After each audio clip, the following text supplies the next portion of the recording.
Lord, my creative journey has been it's definitely been a long one. I would say that I started taking my creative journey seriously when I was about a junior in high school. I did my first one-act play, that's like a mini play. And ever since then, I've been into it, I wanted to do it. But if you ask anybody in my family, they'll say that I've been acting since I was literally out of the womb. I remember my sister used to say that we would be in the same room, my big sister would be in the same room, and I would just start screaming, saying, "Oh my gosh, she hit me," and my mom would come in and she would be sitting on the other side of the room, and I'm just acting like this woman is killing me, like literally killing me.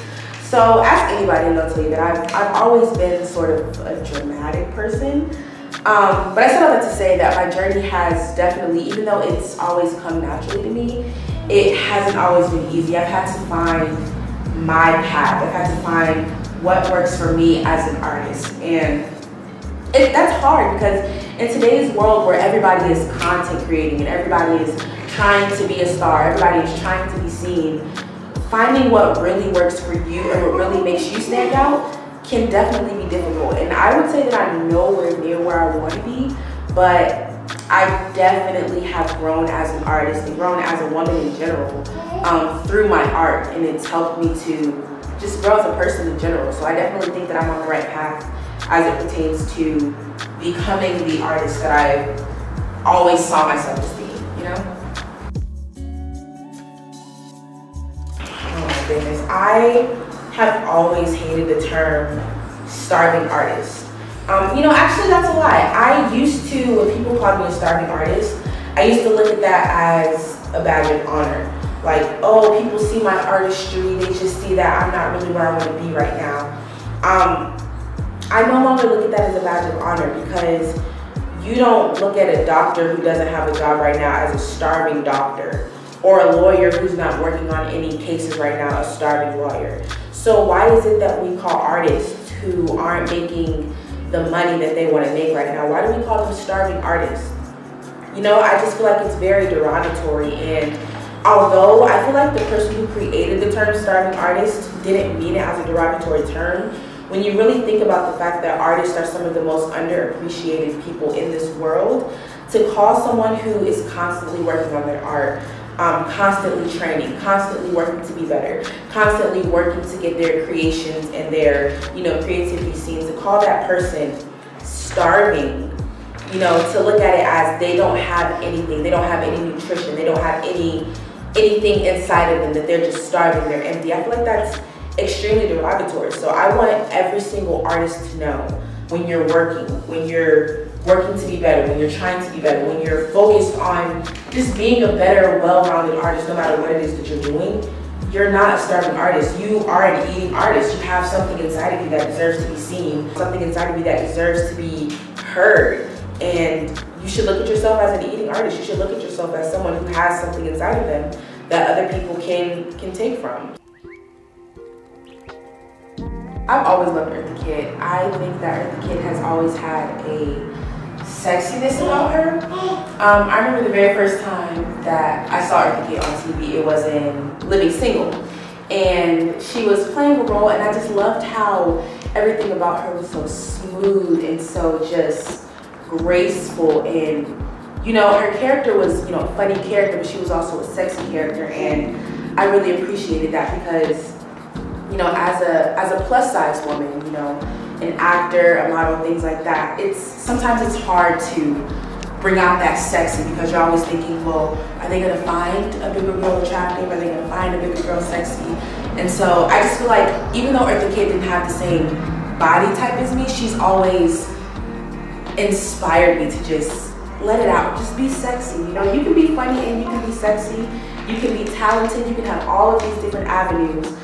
People can see you as all of these different things, and sexy can still be one of them. I mean, she inspires everybody. Let's just put that out there. Queen Latifah is literally a Black woman icon. So the first time I saw Queen Latifah, again, was on Living Single. The first time I saw her on that show, and she was in obviously a lot more things before that, but the first time I remember seeing her, like really seeing her, was on that show.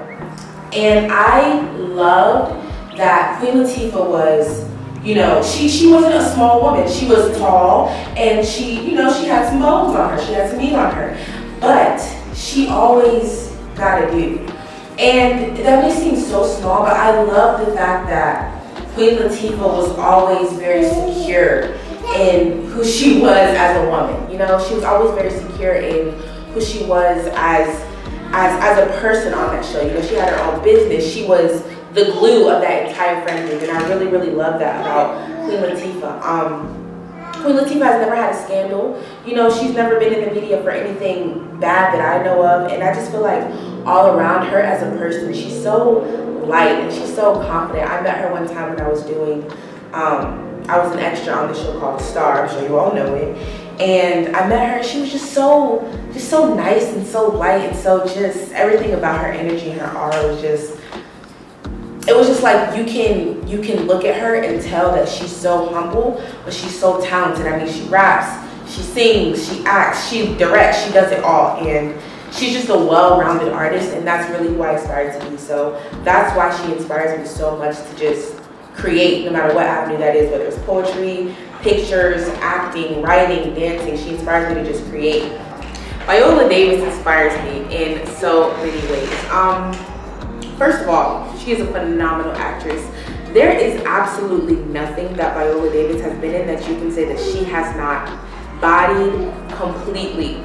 Viola Davis, she gained like 50 pounds for the role of Ma Rainey, and then lost it right back for a new movie that hasn't even come out yet. Like, she is the epitome of what it means to be an amazing actress. When I look at the actresses that I want to emulate in my career, she is number one. She is the first one that comes to mind. I remember I was listening to an interview that she was doing with Oprah, and she was talking about how she would never, you know, tell her agent to submit her for roles that said, you know, beautiful or, you know, stunning women or anything like that. She would always tell her agent, I don't even want to try out for those roles because I don't want to be disappointed. And she was talking about how she had to, within herself, resolve that I am that woman. Like, when they call for a beautiful woman, I can try out for that role because I am a beautiful woman.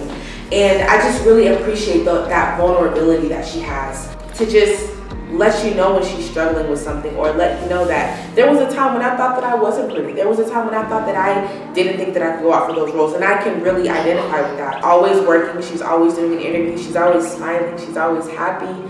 I just love her as a person, and I can't wait to work with her one day, side by side, going toe for toe with that snot crying. I can't wait to do it. So. Verses in the Bible is one where Jesus is telling people, he's like, I will do to you the very thing that I heard you say. And that's always definitely been something that I took to heart, that God will do to you the very thing that he hears you say. I want artists to flourish. I want creatives to flourish. And I say that often. I say that daily, because I truly believe in my heart that God will do to you the very thing that he hears you say. So I try in everything that I do to try to just speak positivity. So the main thing, the main affirmation that I really want for this business is freedom. Just freedom and flourishing. Freedom and flourishing.